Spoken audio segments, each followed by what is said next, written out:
وَلَقَدْ يَسَّرْنَا الْقُرْآنَ لِلذِّكْرِ فَهَلْ مِن مُّدَّكِرٍ الحمد لله رب العالمين والصلاة والسلام على أشرف الأنبياء والمرسلين أما بعد فأعوذ بالله من الشيطان الرجيم من همزه ونفخه ونفثه بسم الله الرحمن الرحيم رب اشرح لي صدري ويسر لي أمري واحلل عقدة من لساني يفقه قولي اللهم انفعنا بما علمتنا وعلمنا ما ينفعنا وزدنا علما فبشر عبادي الذين يستمعون القول فيتبعون أحسنه أولئك الذين هداهم الله وأولئك هم أولو الألباب كلا بل تحبون العاجلة وتذرون الآخرة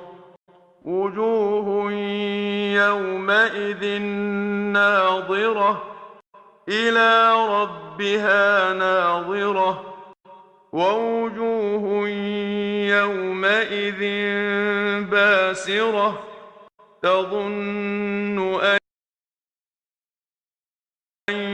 يفعل بها فاقرة كلا إذا بلغت التراقي وقيل من راق وظن أنه الفراق والتفت الساق بالساق إلى ربك يومئذ المساق فلا صدق ولا صلى ولكن كذب وتولى ثم ذهب إلى أهله يتمطى أولى لك فأولى ثم أولى لك فأولى أيحسب الإنسان أن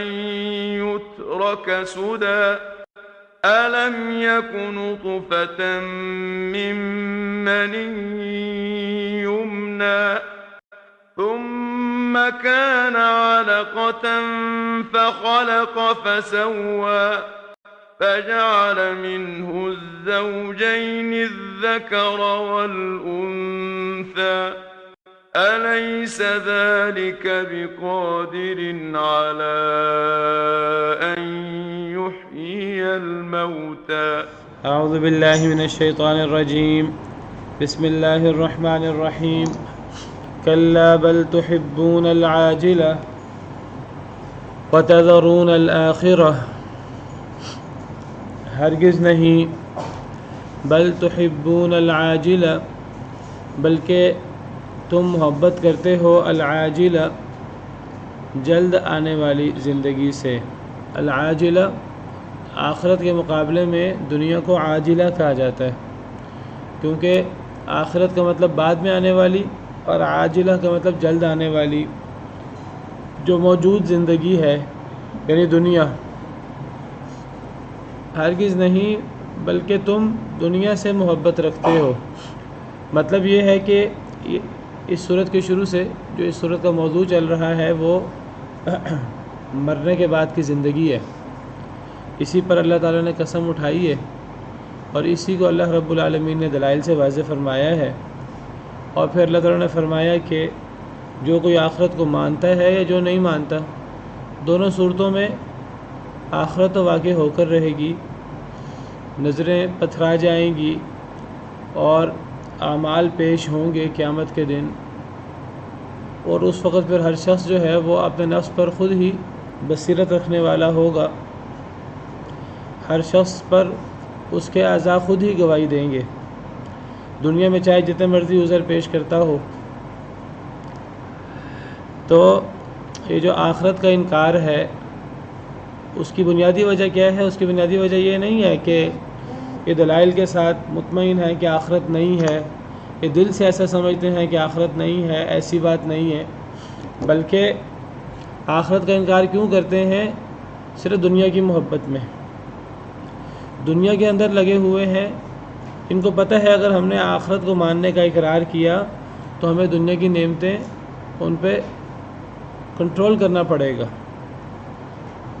اپنے آپ پر کنٹرول کرنا پڑے گا، اللہ کی خواہش کے مطابق، اللہ کی مرضی کے مطابق اپنے آپ کو چلانا ہوگا، اللہ رب العالمین کے احکامات پر عمل کرنا ہوگا۔ یہ اصل میں اللہ رب العالمین کے احکامات پر عمل نہیں کرنا چاہتے، یہ اصل میں آزاد زندگی گزارنا چاہتے ہیں، یہ کوئی روک ٹوک والی زندگی نہیں گزارنا چاہتے۔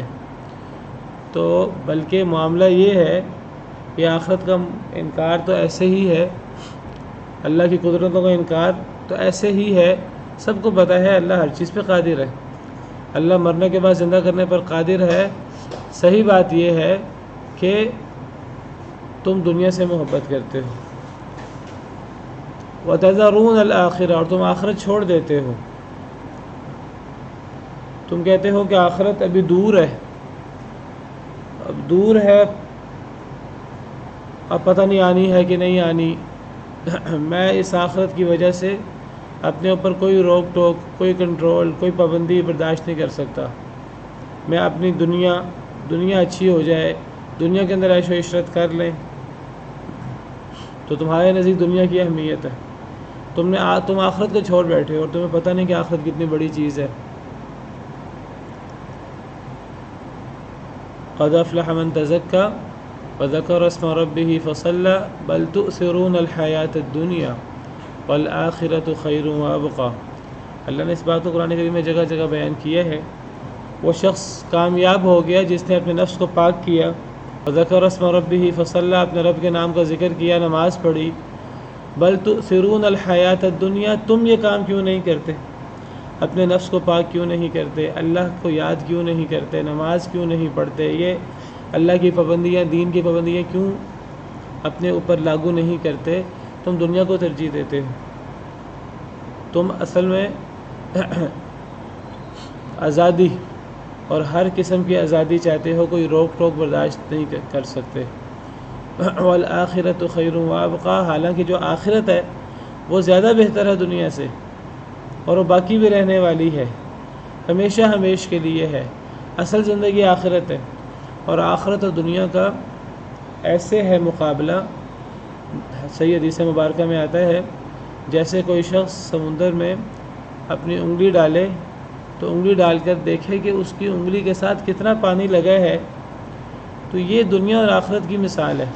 انگلی میں پانی تو ٹھہر نہیں سکتا، صرف تھوڑی سی انگلی گیلی ہوگی، تو یہ تھوڑی سی گیلی انگلی ہونا یہ دنیا کی نعمتیں ہیں۔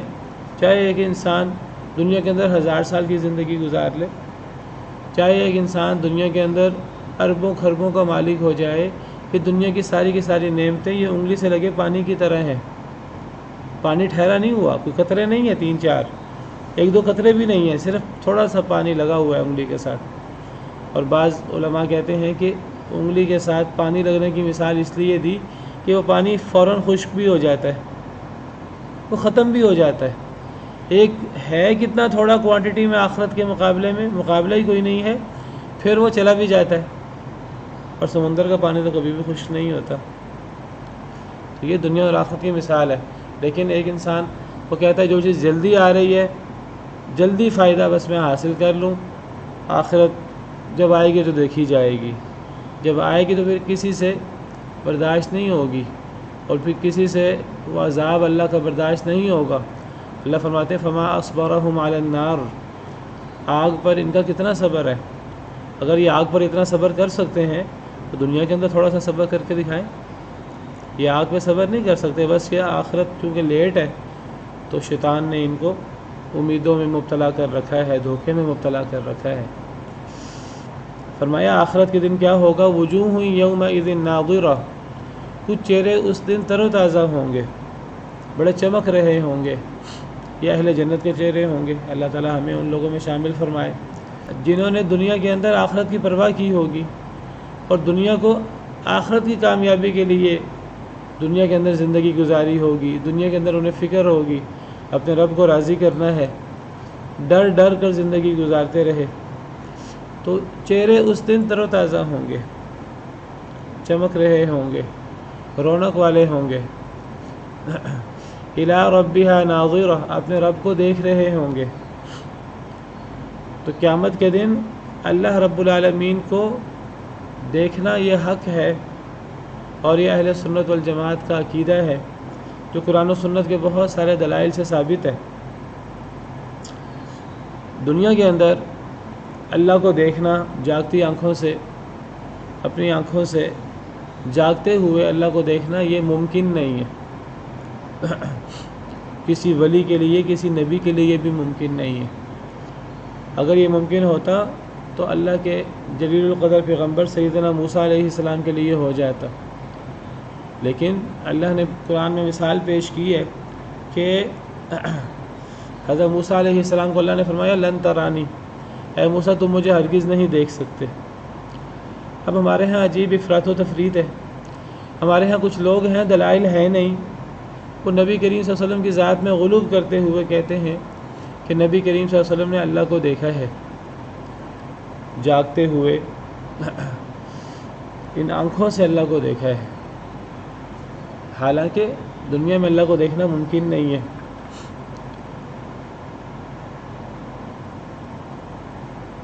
ما کذب الفؤاد ما رأى سورہ نجم میں ہے، سیدنا ابن عباس رضی اللہ عنہ کی تفسیر ہے، وہ فرماتے ہیں کہ نبی صلی اللہ علیہ وسلم نے اللہ کو دل کی آنکھوں سے دیکھا۔ دل کی آنکھوں سے دیکھنے سے کیا مراد ہے کہ انسان دل کے اندر، انسان دیکھے جب کائنات کے اندر، جب کائنات کی وسعتیں اور عظمتیں دیکھے تو انسان کے دل میں اللہ کی عظمت آئے، اور انسان کے دل میں آئے کہ یہ دنیا ایسے خود بخود پیدا نہیں ہو گئی، کوئی عظیم خالق ہے جس نے اس دنیا کو بنایا ہے۔ تو یہ مراد ہے دل کی آنکھوں سے دیکھنا، غور کرتے ہوئے اللہ کو محسوس کرنا، یہ بالکل حق ہے، اس کا کوئی انکار نہیں کرتا۔ اور خواب میں دیکھنا، اللہ کو خواب میں دیکھنا ممکن ہے دنیا کے اندر۔ نبی کریم صلی اللہ علیہ وسلم نے اللہ تعالیٰ کو خواب میں دیکھا ہے، صحیح حدیث مبارکہ میں آتا ہے، ترمذی کی حدیث ہے، صحیح بخاری کے اندر بھی حدیث ہے، یہ ترمذی کی حدیث ہے اور یہ حدیث صحیح ہے۔ نبی صلی اللہ علیہ وسلم نے فرمایا اتانی ربی فی احسن صورہ، آئے میرے پاس میرے رب اچھی بہت خوبصورت صورت میں۔ بعض احادیث میں ہے اتانی ربی فی احسن صورہ، اور بعض احادیث میں ہے رأیت ربی فی احسن صورہ، میں نے اللہ کو دیکھا، اپنے رب کو دیکھا خوبصورت ترین صورت میں۔ تو بہرحال آپ نے فرمایا کہ آئے میرے پاس، یعنی اللہ تعالیٰ خواب میں، فی احسن صورہ، بہترین صورت میں۔ اللہ نے پوچھا یا محمد، اے محمد، قلت، میں نے عرض کیا لبیک ربی وسعدیک، اے اللہ میں حاضر ہوں۔ تو اللہ نے پوچھا فیما یختصم الملأ الاعلیٰ، یہ جو ملأ الاعلیٰ میں فرشتے اختلاف کر رہے ہیں، بحث و مباحثہ کر رہے ہیں، کس چیز میں بحث و مباحثہ کر رہے ہیں؟ تو نبی صلی اللہ علیہ وسلم فرماتے ہیں میں نے عرض کیا ربی، اے میرے رب، لا ادری، میں نہیں جانتا۔ فوضع یدہ بین کتفی، تو اللہ نے اپنا مبارک ہاتھ میرے دونوں کندھوں کے درمیان رکھ دیا۔ فوجدت بردہا بین ثدیی، میں نے اس ہاتھ کی ٹھنڈک اپنے سینے میں پائی۔ فعلمت ما بین المشرق والمغرب، تو مشرق اور مغرب میرے سامنے عیاں ہو گئے اللہ کے حکم سے، اللہ کے فضل سے۔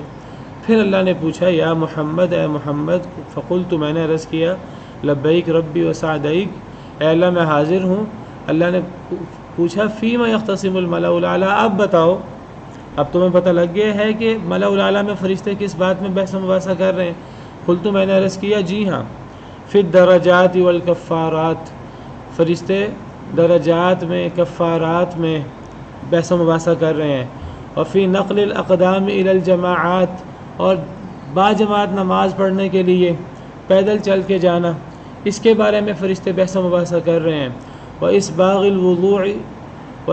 الْوُضُوءِ فِي الْمَكْرُوهَاتِ، اور مکروہ وقت میں وضو پورا کرنا، جب وضو کرنا مشکل ہے سخت سردیوں میں، تو اس وقت جو لوگ وضو پورا کرتے ہیں، ٹھنڈک کو نہیں دیکھتے، اللہ کے حکم پر عمل کرنے کے لیے، اللہ کو راضی کرنے کے لیے پورا وضو کرتے ہیں، اس بارے میں فرشتے بحث و مباحثہ کر رہے ہیں۔ وانتظار الصلاة بعد الصلاة، ان لوگوں کے اجر و ثواب کے بارے میں بحث و مباحثہ کر رہے ہیں جو لوگ نماز کے بعد دوسری نماز کے انتظار میں ہوتے ہیں، کب دوسری نماز کا وقت ہے میں دوسری نماز پڑھوں۔ وَمَن يُحَافِظْ عَلَيْهِنَّ عَاشَ بِخَيْرٍ وَمَاتَ بِخَيْرٍ، جو شخص ان پر محافظت کرے، جو شخص ان کی حفاظت کرے، ان چیزوں کی جن کا ذکر ہوا، یہی درجات اور کفارات ہیں۔ درجات کفارات میں یہی عمل مراد ہے، باجماعت نماز پڑھنے کے لیے پیدل جانا، مکروہ وقت میں وضو پورا کرنا، نماز کے بعد دوسری نماز کا انتظار کرنا، یہی درجات اور کفارات ہیں۔ جو شخص ان چیزوں پر محافظت کرے گا، ہمیشگی کرے گا، مداومت کرے گا، عاش بخیر و مات بخیر، دنیا بھی اس کی بڑی اچھی گزرے گی، اس کی موت بھی بڑی خوبصورت ہوگی۔ وَكَانَ مِن ذُنُوبِهِ كَيَوْمِ وَلَدَتْهُ أُمُّهُ، اپنے گناہوں سے ایسا نکلے گا جیسے اس کو اس کی ماں نے آج ہی جنم دیا ہے۔ کہتے ہیں کہ یہ تو حضرت ابن عباس کی حدیث ہے، حضرت معاذ بن جبل کی حدیث میں ہے، اس میں صراحت ہے، یہاں صراحت نہیں ہے خواب کی۔ حضرت معاذ بن جبل کی حدیث میں صراحت ہے، وقال انی نعست، حضرت معاذ بن جبل کی حدیث میں ہے کہ میں مجھے اونگ آ گئی، فاستثقلت نوما، پھر میں نیند میں غرق ہو گیا، فرأیت ربی فی احسن صورہ، پھر میں نے اللہ تعالیٰ کو بہترین صورت میں دیکھا۔ تو اللہ نے پوچھا کہ فرشتے کس بات میں جھگڑ رہے ہیں؟ تو خواب میں اللہ کو دیکھنا ممکن ہے دنیا کے اندر، اور دل کی آنکھوں سے بصیرت سے اللہ کو دیکھنا ممکن ہے، لیکن دنیا کے اندر اللہ کو جاگتے ہوئے ان آنکھوں سے دیکھنا ممکن نہیں ہے۔ کچھ لوگوں کہتے ہیں کہ جی اللہ کو دیکھنا ممکن ہے دنیا میں، اچھا کچھ لوگ دوسری انتہا وہ کہتے ہیں اللہ کو دیکھنا ممکن ہے ہی نہیں، نہ دنیا میں نہ آخرت میں۔ معتزلہ ایک گمراہ گروہ، گمراہ فرقہ، وہ کہتا ہے اللہ کو دیکھنا ہی ممکن نہیں ہے، نہ دنیا میں نہ آخرت میں، نہ کوئی انسان دنیا میں اللہ کو دیکھ سکتا ہے نہ آخرت میں۔ یہ دونوں گروہ جو ہیں یہ افراط تفریط کے شکار ہیں۔ ایک گروہ کہتا ہے کہ دنیا میں بھی اللہ کو دیکھنا ممکن ہے اور آخرت میں بھی، ایک گروہ کہتا ہے نہ دنیا میں ممکن ہے نہ آخرت میں ممکن ہے۔ اور جو اہل سنہ والجماعہ کا موقف ہے، صحابہ کرام جس کے سر خیل ہیں، جس کے دلائل کتاب و سنت میں بکثرت موجود ہیں، دنیا میں اللہ کو دیکھنا ممکن نہیں ہے۔ لا تدرکہ الابصار وہو یدرک الابصار، آنکھیں اللہ کو نہیں پا سکتی یعنی دنیا میں، اور آخرت میں اللہ کو دیکھنا بالکل ممکن ہے۔ اس کے بہت سارے دلائل ہیں، جس میں سے سب سے بڑی دلیل یہ قرآن کی آیت الی ربہا ناظرہ، جو لوگ جن کے چہرے تر و تازہ ہوں گے، جن کے چہرے چمک رہے ہوں گے، ان کو یہ بڑا اعزاز حاصل ہوگا کہ وہ رب کو دیکھ رہے ہوں گے، یعنی آخرت میں، آخرت کی بات ہو رہی ہے۔ جی بہت عظیم ہے۔ کیا ہاتھ ایک چھوٹے سے آدمی کی قدر پہ آ گیا یا درمیان میں آ گیا؟ ان بحثوں میں ہم کیوں پڑھیں؟ یا تو ہم کہیں، ہمیں دیکھیں حدیث کی سند صحیح ہے، نبی صلی اللہ علیہ وسلم تک اس کی سند صحیح ہے، اور جب نبی صلی اللہ علیہ وسلم تک اس کی سند صحیح ہے، اس کا مطلب یہ ہے کہ یہ بات نبی صلی اللہ علیہ وسلم نے فرمائی ہے۔ جب نبی صلی اللہ علیہ وسلم نے یہ بات فرمائی ہے تو ہم اس کے اوپر ہم کوئی حیرانگی، پریشانی کا اظہار کریں؟ ہمیں تو نبی صلی اللہ علیہ وسلم نے ایسی بہت سی باتیں بتائی ہیں جو ذہن میں آتی نہیں ہیں۔ قرآن کریم میں بہت سی ایسی باتیں موجود ہیں کہ ہم ان کو تصور ہی نہیں کر سکتے۔ اب مثلا دیکھیے حدیث مبارکہ میں آتا ہے جب انسان سورہ فاتحہ پڑھتا ہے، الحمدللہ رب العالمین پڑھتا ہے، تو اللہ تعالیٰ جواب دیتے ہیں حمیدنی عبدی۔ اب آپ مجھے بتائیے کہ جب فجر کی نماز ہوتی ہے، ایک ہی علاقے میں لاکھوں لوگ سینکڑوں مساجد میں نماز پڑھ رہے ہوتے ہیں، تو کیا اللہ تعالیٰ ہر شخص کو جواب دے رہے ہوتے ہیں حمیدنی عبدی؟ لاکھوں کروڑوں لوگ، پھر یہ تو انسانوں کی بات ہے، اس دنیا میں جتنی مخلوقات ہیں ساری اللہ کو پکار رہی ہیں۔ یسألہ من فی السماوات والارض، آسمان و زمین کی ہر چیز اللہ سے سوال کرتی ہے، اللہ ہر ایک کی حاجتیں بھی پوری کر رہے ہیں، اللہ ہر ایک کی مدد بھی کر رہے ہیں۔ یہ چیز ہمارے ذہن میں آ سکتی ہے؟ ہم تو دو لوگوں کی بات نہیں سن سکتے، پورا کرنا تو دور کی بات ہے۔ تو اگر اس قسم کی بحثوں میں پڑھیں گے، اسی کو ایمان بالغیب کہتے ہیں، بس شرط یہ ہے وہ چیز صحیح سند سے ثابت ہو۔ الذین یؤمنون بالغیب، یہی بات جب ابو جہل کہنے لگا بڑا خوش ہوا، وہ کہنے لگا ابو بکر صدیق سے، ہمیشہ تم مجھ سے بحث کرتے ہو، آج بتاؤ، آج تو تمہارے پاس جواب کوئی نہیں ہوگا، آج تو تمہارے ساتھی نے دعویٰ کر دیا ہے کہ راتوں رات میں بیت المقدس سے بھی ہو کے آ گیا ہوں، آسمانوں کی سیر بھی کر رہا ہوں، اب آج تو میں جیتوں گا تم ہارو گے، اب تم کیا کہتے ہو؟ عرض کرنے لگے کس نے کہا ہے؟ نبی صلی اللہ علیہ وسلم نے فرمایا۔ ہاں تمہارے ساتھی نے کہا ہے، کہ اگر انہوں نے کہا ہے تو ہم نے تو ان سے بڑی بڑی چیزیں جو انہوں نے کہی ہم نے مان لی، ہے تو بہت چھوٹی چیز ہے، اگر وہ کہتے ہیں تو حق ہے۔ یہ دیکھیں کہ نبی نے فرمایا کہ نہیں فرمایا، حدیث کی سند صحیح ہے کہ نہیں۔ اگر سند صحیح ہے، نبی صلی اللہ علیہ وسلم تک پہنچتی ہے، اب اس بحث سے پھر نہ پڑھیں۔ اگر اس بحث میں پڑھیں گے نا،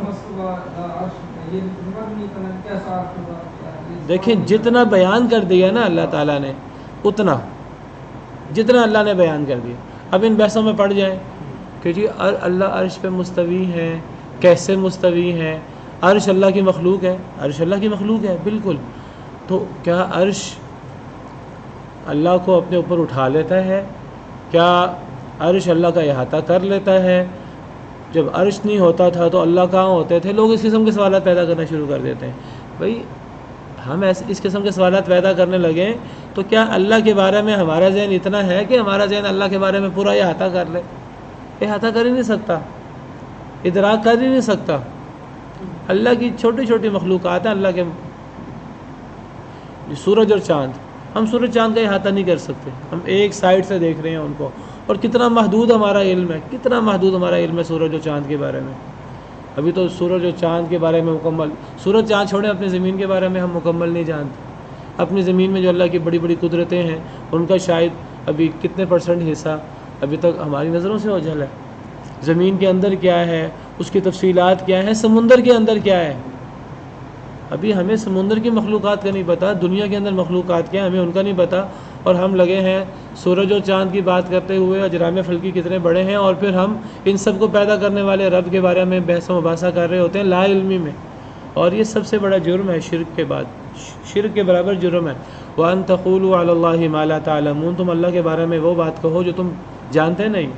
حدیث مبارکہ میں آتا ہے کہ انسان اللہ کے بارے میں سوچتا رہتا ہے، انسان کے دل میں شیطان کی طرف سے سوالات آتے رہتے ہیں، فلاں کو کس نے پیدا کیا، فلاں کو کس نے پیدا کیا، آخر اس کے ذہن میں سوال آتا ہے اللہ کو کس نے پیدا کیا۔ نبی صلی اللہ علیہ وسلم نے فرمایا جب اس قسم کے سوالات پیدا ہوں تقدیر کے بارے میں، عجیب و غریب ذہن کے اندر جو ہے اشکالات آنا شروع ہو جاتے ہیں، تو نبی صلی اللہ علیہ وسلم نے فرمایا جب اس قسم کے سوالات ذہن میں آئے تو اپنی سوچ و بچار بند کر دو، مان لو کہ تم چھوٹے ہو، تم عاجز ہو، تمہاری عقل ناقص ہے، تم اللہ کے بارے میں ادراک نہیں کر سکتے، تو کہہ دو آمنت باللہ ورسولہ، یہ جملہ کہنا چاہیے کہ میں اللہ اور اللہ کے رسولوں پر ایمان لایا جب اس قسم کے سوالات ذہن میں پیدا ہوں۔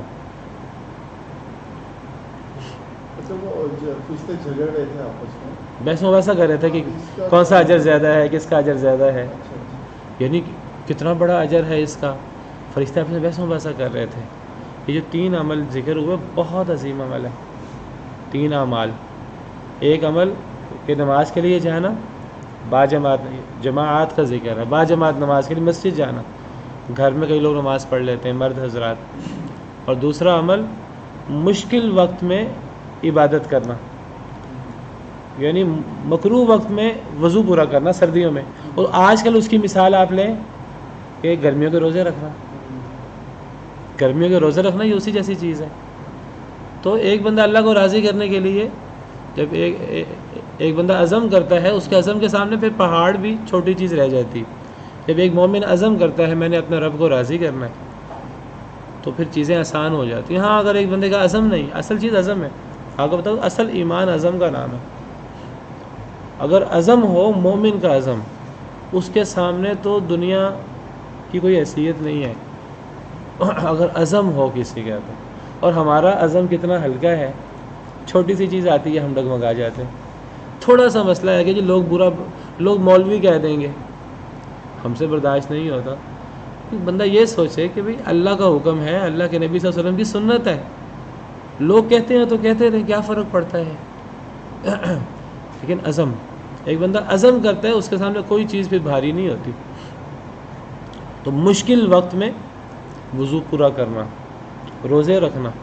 بعض صحابہ کرام سے ہے، حضرت عمر رضی اللہ عنہ نے حضرت ابن عمر کو وصیت کی مرتے وقت گرمیوں کے روزے کبھی بھی گرمی کی وجہ سے نہ چھوڑنا، بلکہ صحابہ کرام میں سے بعض صحابہ کرام تو کہتے تھے ہمیں گرمیوں کے روزے رکھنے میں صحیح مزہ آتا ہے۔ بہرحال سردیوں کے روزے میں تو احساس ہی نہیں ہوتا روزے کا۔ اللہ سے توفیق ہمیں مانگنی چاہیے، کوئی انسان کو یہ نہیں کہنا چاہیے میں یہ کر سکتا ہوں، میں یہ کر سکتا ہوں۔ اللہ سے عافیت مانگنی چاہیے، اللہ سے توفیق مانگنی چاہیے۔ اللہ کی توفیق ہو، کوئی چیز مشکل نہیں ہوتی، انسان کا ارادہ ہو اور اللہ کی مدد ہو۔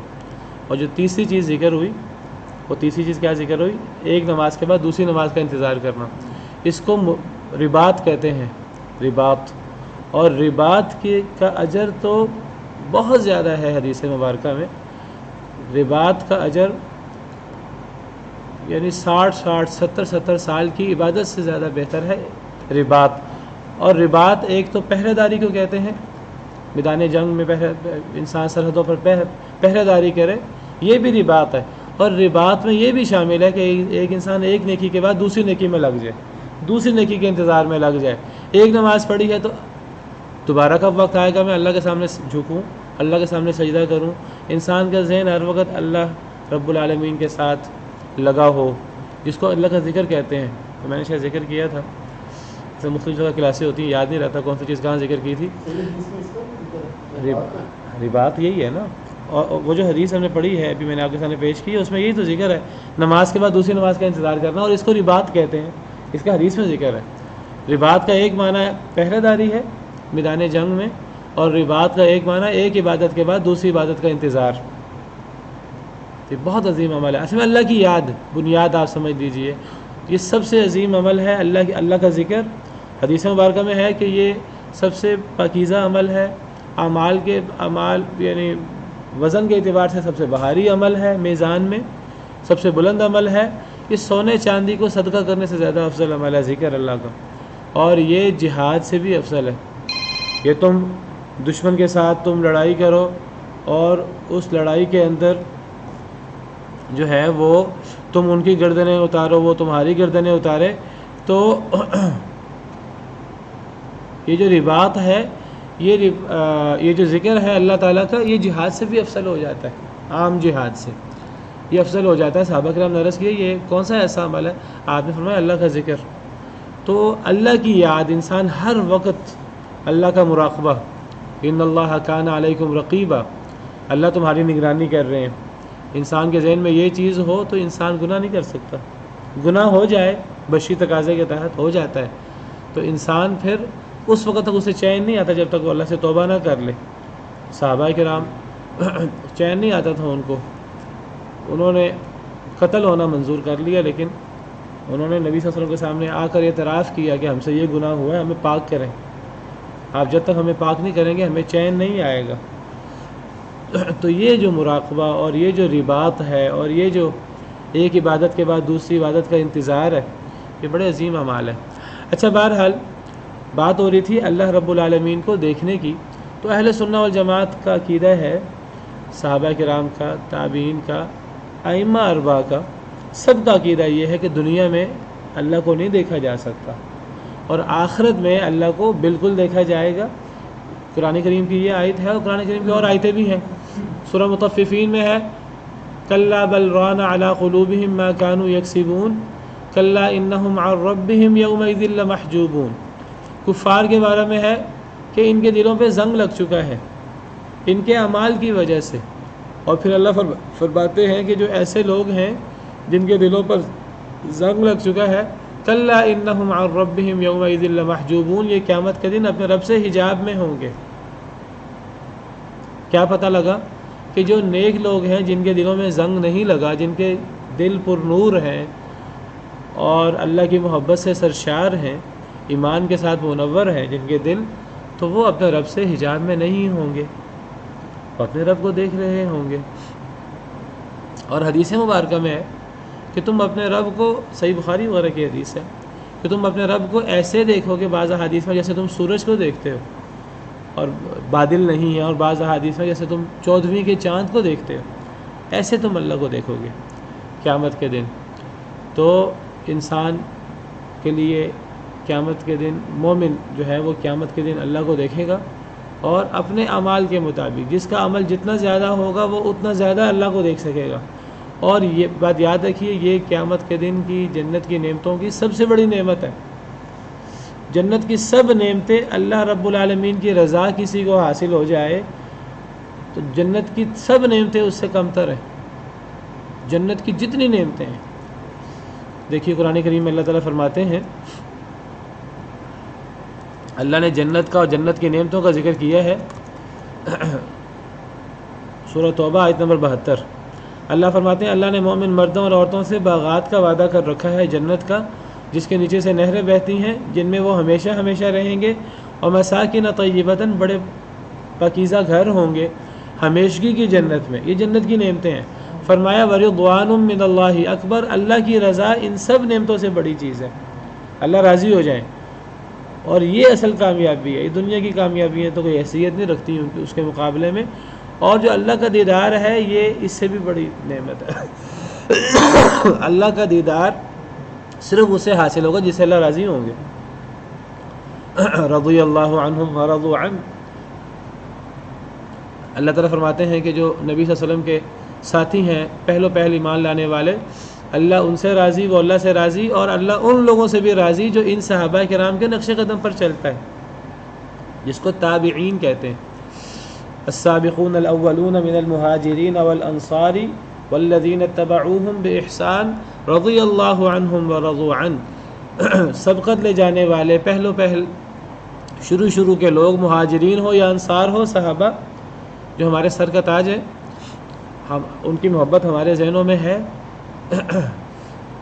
اور فرمایا کہ جو نیکی کے ساتھ ان کی پیروی کرنے کی کوشش کرتے ہیں، والتابعین لہم باحسان، جو نیکی کے ساتھ، والذین اتبعوہم باحسان، جو نیکی کے ساتھ ان کی پیروی کرتے ہیں، صحابہ کرام جیسا عمل کرنے کی کوشش کرتے ہیں، ان میں تابعین بھی شامل ہیں، تبع تابعین بھی، اور قیامت تک آنے والے مومن لوگ شامل۔ اللہ تعالیٰ ہمیں ان لوگوں میں شامل فرما دے۔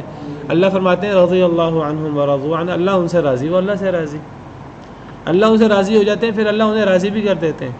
پھر انسان دنیا کی ہر مصیبت پر بھی اللہ سے راضی رہتا ہے، پھر وہ کہتا ہے اللہ کی طرف سے ہے، انا للہ و انا الیہ راجعون۔ اور جو صحابہ کرام کے نقش قدم پر نہیں چلتا، اس کو دنیا میں ہر وقت شکوے شکایتیں ہی رہتی ہیں، وہ راضی نہیں، نہ اللہ راضی ہے نہ وہ راضی ہے۔ راضی انسان کب ہوگا؟ جب اللہ راضی کرے گا، اور اللہ کب راضی کرے گا انسان کو؟ جب اللہ راضی ہوگا کسی سے، جب اللہ کسی سے راضی ہوگا تو اللہ اس کو راضی کرے گا۔ تو یہ اللہ کا دیدار یہ سب سے بڑی نعمت ہے۔ اللہ سے دعا ہے کہ اللہ تعالی ہمیں اپنے مبارک چہرے کا دیدار نصیب کرے۔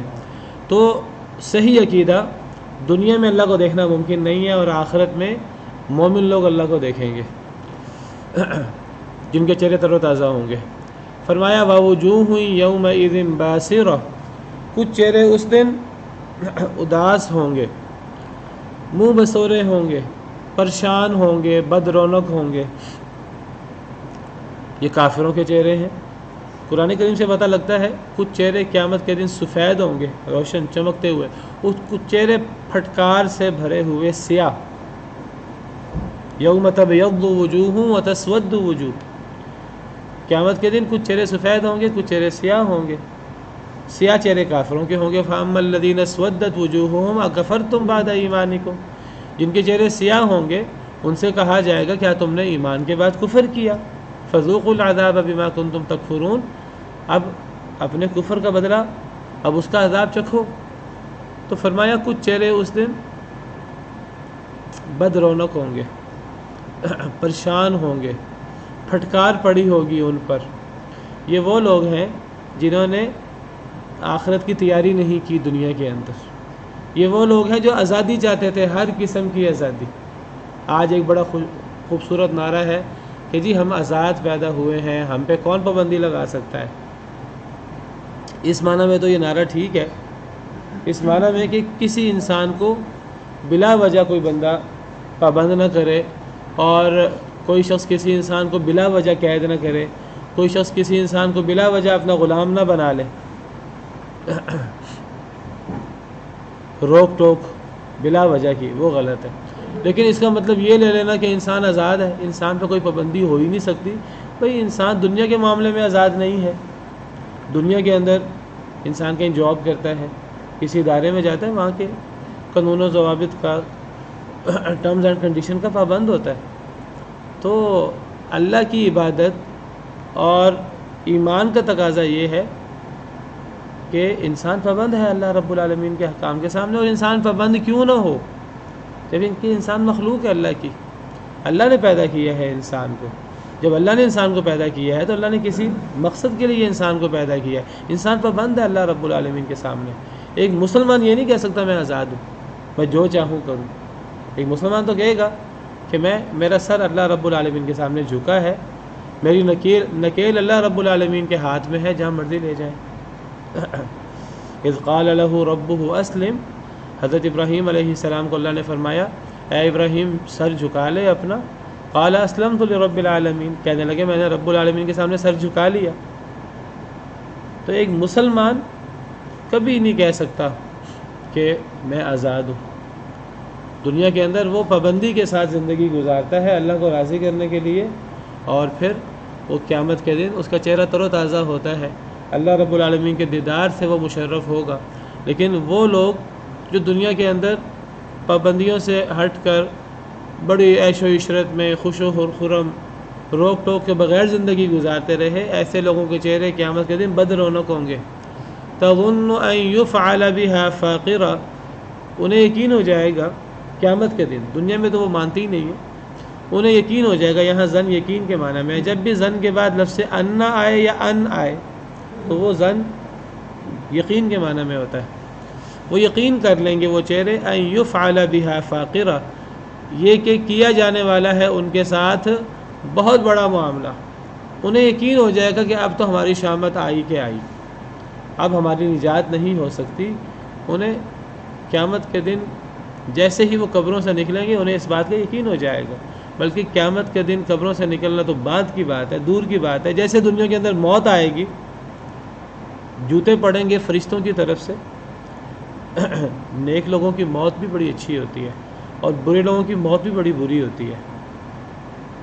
موت کے ساتھ ہی پتہ لگ جاتا ہے ایک انسان کو، قبر کے اندر پتہ لگ جاتا ہے ایک انسان کو میرے ساتھ کیا ہونے لگا، اور قیامت کے دن تو ہر چیز سامنے ہوگی، تو وہ یقین کر لے گا اس کے ساتھ بڑا ہی برا معاملہ ہونے والا ہے، بڑی مصیبت اس پہ ٹوٹنے والی ہے ہمیشہ ہمیشہ کے لیے۔ کلا، ہرگز نہیں، اذا بلغت التراقی، جب پہنچ جائے ہنسلی کی ہڈی کو، کیا پہنچ جائے؟ جان۔ اب آخرت کو چھوڑ کر اب دنیا کی بات شروع ہو گئی۔ اللہ فرماتے ہیں ایک انسان دنیا کے اندر غفلت کی زندگی کیوں گزارتا ہے، ایک انسان کیوں کہتا ہے میں آزاد ہوں، مجھ پہ کوئی پابندی نہیں ہے۔ اللہ فرماتے ہیں اگر انسان اتنا ہی آزاد ہے تو انسان اپنی موت کو یاد کر لے۔ موت کا انکار تو کوئی کافر بھی نہیں کر سکتا، کوئی ایتھیسٹ بھی نہیں کر سکتا۔ کلا اذا بلغت التراقی، ایک انسان اس وقت کو یاد کرے جب روح ہنسلی کی ہڈی کو پہنچ جائے گی، جب روح حلق تک پہنچ جائے گی، جب روح نکلنے کے قریب ہوگی، اس وقت انسان کیا کرے گا؟ وقیل من راق، کہا جائے گا کون ہے دم درود کرنے والا۔ اب کہنے والے کہیں گے جو ارد گرد رشتے دار وغیرہ بیٹھے ہوئے ہیں، وہ کہیں گے اب تو سارا ڈاکٹر طبیب وغیرہ اب تو کوئی کام نہیں آنے والا، اب تو کوئی دم درود کرنے والا ہو تو کوئی دم درود کرنے والا لے کر آؤ، شاید وہ کوئی دم کرے تو کوئی صحت ملے۔ تو اب تو دنیاوی اسباب کوئی کام نہیں کریں گے، اب تو دم درود کا وقت ہے، اب تو دعاؤں کا وقت ہے۔ ڈاکٹر کہتے ہیں دعا کرو جی، اب ہمارے پاس کچھ بھی نہیں ہے۔ بعض مفسرین نے وقیل من راق کا معنی کیا، راق کا ایک معنی راقن یعنی دم کرنے والا رقیہ سے، اور بعض مفسرین نے راقن کو لیے ترقی سے، چڑھنا، اوپر بلندی چڑھنا، یعنی کہا جائے گا کون ہے جو اس روح کو اب لے کر چڑھے۔ یہ کون کہے گا؟ اگر یہ تفسیر کریں دوسری، پھر فرشتے مراد ہوں گے، فرشتے کہیں گے اب اس روح کو لے کر کون چڑھے گا؟ روح کو لے کر فرشتے چڑھتے ہیں، نیک لوگوں کی روح کو پھر آسمانوں سے اوپر لے جاتے ہیں، اللہ رب العالمین کی قربت میں اعلیٰ علیین میں اس روح کو رکھ دیا جاتا ہے، اور بدبخت لوگوں کی روح کو جب لے کے جایا جاتا ہے آسمانوں تک تو پھر آسمان کے دروازے نہیں کھلتے، پھر اس روح کو زمین کے اندر اسفل سافلین کے اندر، سجین کے اندر اس روح کو رکھا جاتا ہے، والعیاذ باللہ۔ تو دو تفسیریں ہیں، ایک تفسیر کہا جائے گا کون ہے دم کرنے والا، اب تو دنیاوی اسباب کام نہیں آئیں گے۔ اس صورت میں کہنے والے اس مریض کے لواحقین ہیں، ڈاکٹر حضرات ہیں، اور دوسری تفسیر کہ کہا جائے گا کون ہے لے کے چڑھنے والا اس روح کو، اس صورت میں قائل فرشتے ہوں گے۔ وَظَنَّ أَنَّهُ الْفِرَاقُ، یہاں ظن یقین کے معنی میں، ان آ گیا بعد میں، اور مرنے والے کو، جس شخص پر یہ مصیبت ٹوٹی ہوئی ہے اس وقت، جس کے ساتھ یہ درپیش ہے معاملہ، اسے یقین ہو جائے گا اب تو چل چلاؤ کا وقت آ گیا، اب تو دنیا سے رخصتی کا وقت آ گیا، انہ الفراق، اب تو فراق ہے دنیا کا۔ اور ایک کافر کے لیے یہ سب سے بڑی مصیبت ہے، اور ایک مومن کے لیے اگر وہ اللہ پر ایمان رکھتا ہے، دیکھیے موت مشکل ہوتی ہے، کافر کے لیے بھی ایمان والے کے لیے بھی۔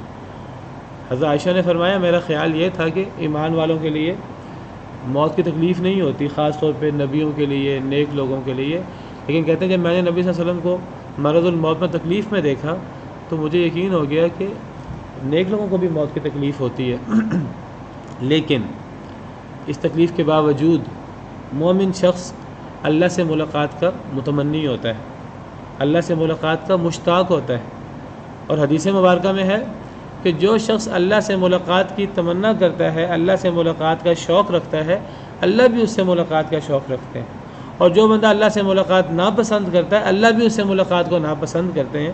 جب نبی صلی اللہ علیہ وسلم نے یہ ارشاد فرمایا، صحابہ کرام پریشان ہو گئے، عرض کرنے لگے اے اللہ کے رسول، ہمیں اللہ سے ملاقات کا دل تو کرتا ہے لیکن موت سے بھی ڈر لگتا ہے، موت کی تکلیفوں سے۔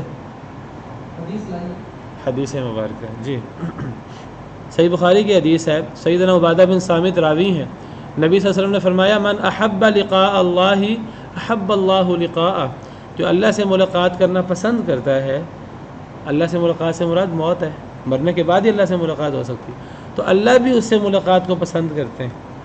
اصل میں دنیا کے اندر آپ یاد رکھیے کہ انسان کو صلہ ملنا ہے انسان کے عمل کے مطابق، نیک عمل کرے گا نیک صلہ، اللہ کو یاد رکھے گا اللہ اسے یاد رکھیں گے، اللہ سے محبت کرے گا اللہ اسے محبت کریں گے، اللہ سے ملاقات کو پسند کرے گا اللہ اس سے ملاقات کو پسند کرے گا، اللہ کو بھولے گا اللہ اس کو بھول جائیں گے۔ دنیا کے اندر الجزاء من جنس العمل، انسان کے عمل کے مطابق جزا ہوگی۔ یہ نہیں ہو سکتا انسان گناہ کر رہا ہو اور انسان تصور کر رہا ہو کہ جی اللہ کے ہاں تو میرے لیے جنتیں ہیں، انسان نیکی کرے گا تو جنت کی امید رکھے، ہاں کمی کوتاہی ہو جاتی ہے انسان سے، انسان اللہ سے امید رکھے، توبہ کرے، وہ الگ چیز ہے، لیکن گناہ میں انسان لتھڑا ہوا ہے، نماز نہیں پڑھتا، کوئی اور اللہ کے حکم عمل نہیں کرتا، اور امیدیں یہ ہے کہ جی نبی صلی اللہ علیہ وسلم کی رفاقت نصیب ہوگی، کیسے ممکن ہے؟ انسان کے عمل کے مطابق انسان کے ساتھ معاملہ ہوگا۔ جو اللہ سے ملاقات پسند کرتا ہے اللہ اس سے ملاقات پسند کرتے ہیں، جو اللہ سے ملاقات کو ناپسند کرتا ہے اللہ اس سے ملاقات کو ناپسند کرتے ہیں۔ حضرت عائشہ نے کہا یا بعض ازواج مطہرات نے کہ اے اللہ کے رسول کیا مطلب ہے اس حدیث کا، ہمیں تو موت اچھی نہیں لگتی، موت کی تکلیف ہوتی ہے، تو موت تو کسی کو بھی اچھی نہیں لگتی چاہے مومن ہی کیوں نہ ہو۔ آپ نے فرمایا لیس ذاک، یہ مراد نہیں ہے، ٹھیک ہے، انسان طبی طور پہ موت سے انسان کو اچھی نہیں ہوتی۔ حضرت موسیٰ کے پاس فرشتہ آیا، حضرت موسیٰ نے تھپڑ مار دیا، مشہور حدیث ہے۔ اب نبی بھی موت کو ناپسند کرتے ہیں، اصل میں یہ اللہ سے ملاقات کو ناپسند کرنا نہیں ہے، یہ ایک فطری چیز ہے۔ آپ نے فرمایا یہ مراد نہیں ہے، وَلَكِنَّ الْمُؤْمِنَ إِذَا حَضَرَهُ الْمَوْتِ، مومن مراد کیا ہے؟ جب موت آتی ہے نا اس وقت مومن کو اللہ کی رضا کی بشارت دی جاتی ہے کہ اللہ تم سے راضی ہے، تمہیں خوشخبری ہو، تم نے اچھی زندگی گزاری ہے، تم سے اللہ راضی ہے، اور اللہ کے ہاں جو اس کا مقام ہے مومن کو مرتے وقت بتایا جاتا ہے۔ فَلَيْسَ شَيْءٌ أَحَبَّ إِلَيْهِ مِمَّا أَمَامَهُ، تو تکلیف کے باوجود دیکھیے مومن کے ساتھ اللہ کا کرم دیکھیے، وہ تکلیف میں ہے موت کی، اللہ اس کی تکلیف کیسے آسان کرتے ہیں، اس وقت اسے بشارت ملتی ہے، فرشتے آ کر بشارت دیتے ہیں، ان الذین قالوا ربنا اللہ ثم استقاموا تتنزل علیہم الملائکۃ الا تخافوا ولا تحزنوا وابشروا بالجنہ، فرشتے کہتے ہیں اتر کر کہ ڈرنے کی ضرورت نہیں ہے، غم نہ کرو، تھوڑی سی تکلیف ہے، اب تو اللہ سے ملاقات کا وقت ہے، وہاں تمہارے لیے بڑی نعمتیں ہیں۔ مومن کے لیے سب کچھ آسان ہو جاتا ہے، موت کی تکلیف آسان ہو جاتی ہے۔ فاحب لقاء اللہ، اس وقت پھر مومن اللہ سے ملاقات کو پسند کرتا ہے، کہتا ہے کہ جلدی جلدی میری روح قبض ہو، جلدی جلدی میری اللہ سے ملاقات ہو، میرے لیے جو وہاں نعمتیں ہیں میں ان نعمتوں سے ملاقات کروں، پھر اللہ اس سے ملاقات کو پسند کرتے ہیں، یہ مراد ہے۔ اور جو کافر ہے جب اس کی موت کا وقت آتا ہے، بشر بعذاب اللہ وعقوبتہ، موت کے ساتھ ہی اس کے سامنے چاروں 14 طبق روشن ہو جاتے ہیں، ہر چیز واضح ہو جاتی ہے، مرنے سے پہلے ہی اس کو اللہ کے عذاب کی بشارت دی جاتی ہے، اللہ کے ہاں جو سزائیں اس کے لیے تیار ہیں ان کی بشارت دی جاتی ہے۔ فلیس شیء اکرہ الیہ مما امامہ، تو اس کو موت اور موت کے بعد چیز سے زیادہ ناپسند چیز کوئی نہیں ہوتی، وہ کہتا کاش کہ میں دنیا میں مروں ہی نہ، میں واپس آ جاؤں، اس تکلیف میں مبتلا رہوں موت کی، یہ ہلکی چیز ہے، بعد کا تو بہت بری چیز ہے۔ تو کرہ لقاء اللہ، وہ اللہ سے ملاقات کو ناپسند کرتا ہے، کرہ اللہ لقاء، اللہ بھی اس سے ملاقات کو ناپسند کرتا ہے، یہ مراد ہے۔ تو ایک انسان کو یقین ہو جاتا ہے اب تو چل چلاؤ کا وقت ہے، پھر اس وقت یہ دو کیفیتیں ہوتی ہیں، جو اللہ سے ملاقات کو پسند کرتا ہے موت کی تکلیف کے باوجود، تو اللہ بھی پھر اس سے ملاقات کو پسند کرتا ہے، جو نہیں کرتا تو اللہ بھی اس کی ملاقات کو پسند نہیں کرتے۔ وَالْتَفَّتِ السَّاقُ بِالسَّاقِ، اور لپٹ جاتی ہے پنڈلی پنڈلی سے، مرتے وقت پنڈلی پنڈلی سے لپٹ جاتی ہے، روح نکلتی ہے تو انسان کے جسم کے اعضاء اکڑتے ہیں۔ بعض مفسرین نے اس کی تفسیر کی کہ مشقتوں پر مشقتیں، تکلیف پر تکلیف، آزمائشیں بڑھ جاتی ہیں۔ اِلیٰ رَبِّکَ یَوْمَئِذٍ الْمَسَاقُ، تیرے رب کی طرف آج کے دن چلنا ہے، آج تو رب کے پاس جانا ہے۔ اب تم نے دنیا میں اس رب کو راضی کیا ہے تو وہ رب تمہیں راضی کرے گا، اور اگر تم نے دنیا کے اندر رب کو بھولے رہے تو رب بھی تمہیں بھول جائے گا، رب بھی تمہیں دوسروں کے حوالے کر دے گا۔ آج کے دن تو رب کے پاس جانا ہے، یہ دنیا کی سب سے بڑی حقیقت ہے۔ اس حقیقت سے مفر کیسے ممکن ہے؟ ممکن نہیں ہے، تو پھر ہمارے پاس اس کے علاوہ کوئی چارہ نہیں ہے۔ انسان آزاد ہے، انسان پابند نہیں ہے، لا اکراہ فی الدین، دین میں جبر نہیں ہے، ٹھیک ہے، یہ سب باتیں وقتی طور پہ کوئی جبر نہیں ہے، لیکن جب اس کا نتیجہ سامنے آئے گا تو پتہ لگے گا۔ نتیجہ سامنے رکھیں تو انسان پابند ہی پابند ہے۔ انسان کہہ ہی نہیں سکتا میں آزاد ہوں، چاہوں تو نیک عمل کروں، چاہوں تو نہ کروں، نہیں کرو گے تو جاؤ گے کام، پھر اللہ کے پاس تو جانا ہی ہے، موت تو آنی ہی ہے، پھر کیا کرو گے؟ انسان آزاد نہیں ہے، پیدا ہوا ہے، اللہ نے پیدا کیا ہے، مخلوق ہے، جب مخلوق ہے تو پابند ہے اللہ کے احکامات کا۔ اللہ نے کسی مقصد کے لیے پیدا کیا ہے، اس مقصد کو پورا کرے گا تو کامیاب ہوگا، نہیں کرے گا تو پھر ناکام ہوگا۔ آج تو رب کے پاس جانا ہے۔ فلا صدق ولا صلی، اب یہ چونکہ وجوہ یومئذ باسرہ کی بات چل رہی ہے، وہ چہرے جو قیامت کے دن پریشان ہوں گے، پھٹکار ہوگی ان چہروں پر، ان لوگوں کی بات ہو رہی ہے۔ تو فلا صدق ولا صلی، یہ شخص مر تو گیا ہے، پوری زندگی نہ نماز پڑھی، نہ صدقہ دیا، نہ تصدیق کی۔ فلا صدق، صدقہ نہیں، صدقہ کا مطلب ہوتا ہے تصدیق کرنا، یعنی اللہ کو رب ماننا، نبی کی تصدیق کرنا، نبی کے احکامات کی تصدیق کرنا، اللہ پر ایمان لانا۔ صدقہ کرنے کے لیے تصدقہ ہوتا ہے۔ تو فلا صدقہ، نہ تصدیق کی، ولا صلی، نہ نماز پڑھی۔ کتنی بے رونق، کتنی اس کی زندگی گزری غلط انداز میں، نہ کبھی تصدیق کی اللہ کے احکامات کی اور نہ نماز پڑھی۔ ولیکن کذب وتولی، اس کی زندگی کا حاصل کیا ہے؟ تکذیب کرتا رہا، منہ پھیرتا رہا دنیا کے اندر۔ ثم ذهب الى اهله يتمطى، اس کا طریقہ کار کیا تھا کہ دنیا جہاں کے ہر گناہ میں یہ مبتلا تھا، لیکن گھر جاتا تھا تو بڑا اکڑتے ہوئے جاتا تھا، پھر گیا اپنے اہل کی طرف اکڑتے ہوئے۔ دنیا کا ہر گناہ یہ کر رہا ہے اور ہر گناہ کرنے کے ساتھ اکڑ بھی رہا ہے، اللہ کی پکڑ کا احساس ہی نہیں ہے۔ یتمطى، اکڑتے ہوئے۔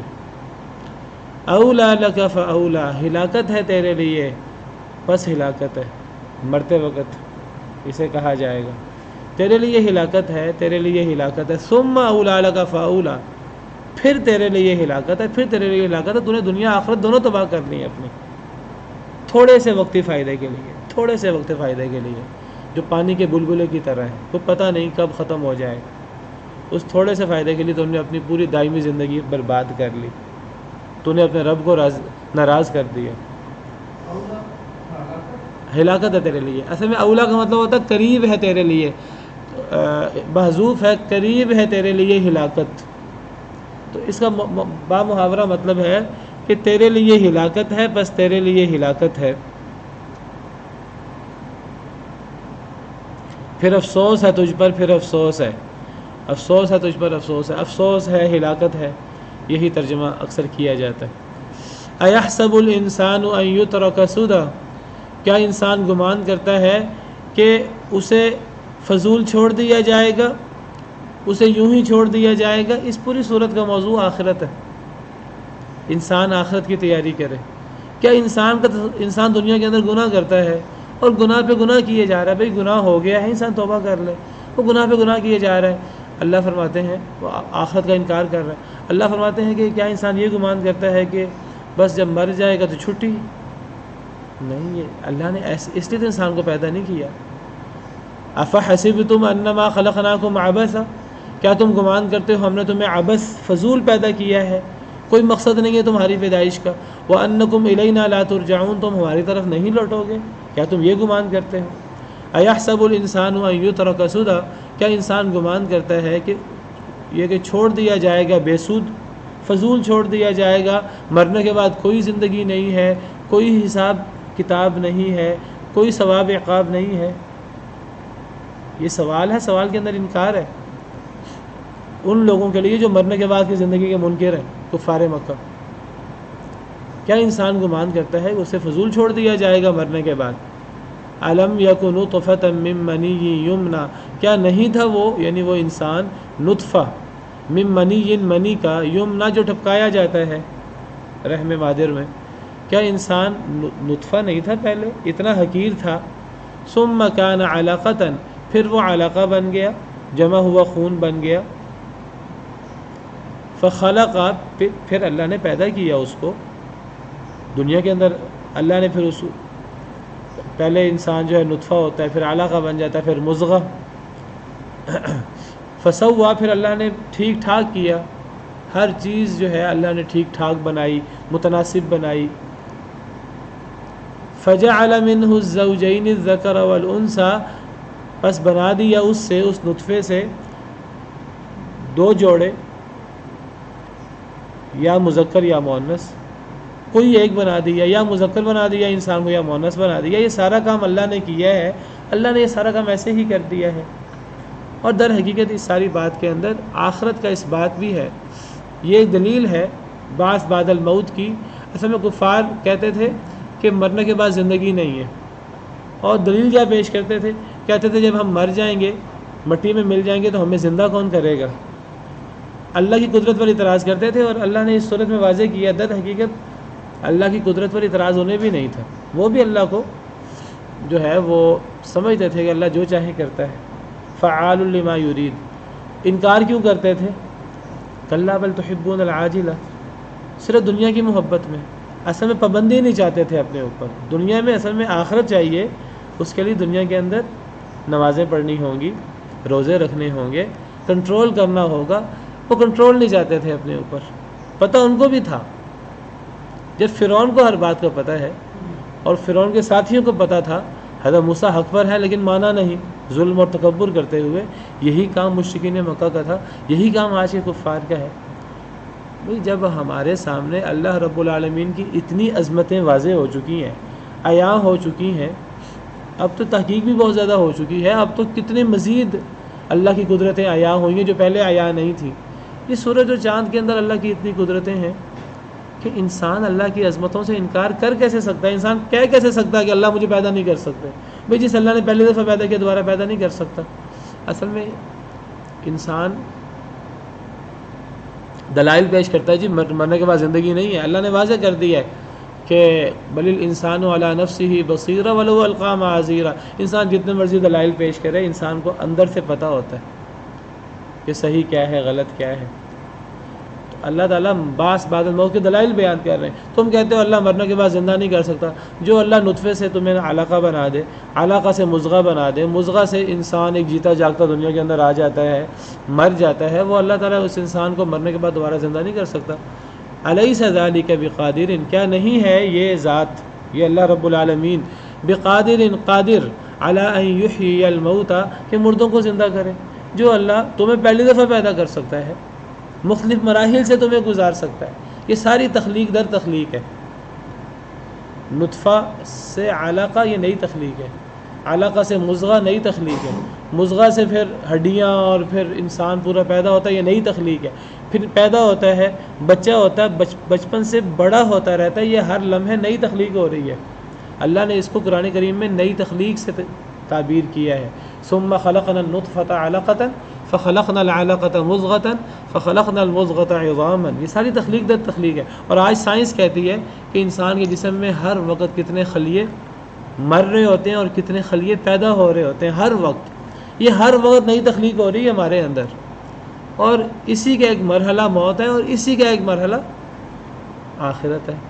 یہ تو انسان بہت سارے مراحل سے تو گزر چکا ہے, ہم دنیا میں گزر چکے ہیں, ایک مرحلے کا ہم انکار کر دیتے ہیں. انسان درمیان میں کسی بھی مرحلے میں رک سکتا ہے. ممکن ہے ایک شخص نطفے سے آگے بڑھ ہی نہ سکے, مر جائے, علاقہ سے آگے نہ بڑھ سکے, مر جائے, مضغہ سے آگے نہ بڑھ سکے, یا پیدا ہو جائے بچپن سے آگے نہ جا سکے, مر جائے. ممکن ہے کہ انسان جو ہے جوانی تک پہنچے, بڑھاپے تک نہ پہنچے, پہلے مر جائے. ممکن ہے انسان بڑھاپے تک پہنچ جائے. یہ مراحل ہیں. اگر کوئی پچھلے مرحلے میں ختم ہو گیا تو اگلے مرحلے تک تو اس نے پہنچنا ہے. آخری مرحلہ وہ آخری زندگی ہے جو قیامت کے دن ہونی ہے. تو جو اللہ پہلے سارے مرحلے سر کر سکتے ہیں, اس اللہ کے لیے تمام انسانوں کو پہلی دفعہ پیدا کرنا ہو یا دوسری دفعہ پیدا کرنا ہو, وہ ایسا ہی ہے جیسے کہ ایک انسان کو پہلی دفعہ پیدا کرنا, ایک انسان کو مرنے کے بعد دوبارہ زندہ کرنا. ما خلقکم ولا بعثکم الا کنفس واحدہ ان اللہ سمیع بصیر. تو وہ اللہ اس پر قادر نہیں تمہیں مرنے کے بعد دوبارہ زندہ کرے. تو یہ پوری صورت کا موضوع آخرت ہے, اور آخرت کا اس بات ہے, اور آخرت کی ہولناکیاں, اور انسان آخرت کے لیے محنت کرے. اللہ سے دعا ہے کہ اللہ تعالی ہمیں توفیق دے ہے کہ ہم آخرت کے لیے کچھ کر سکیں, اپنے رب کو راضی. ہڈیاں, لمبی تفصیل ہے قرآن کریم میں.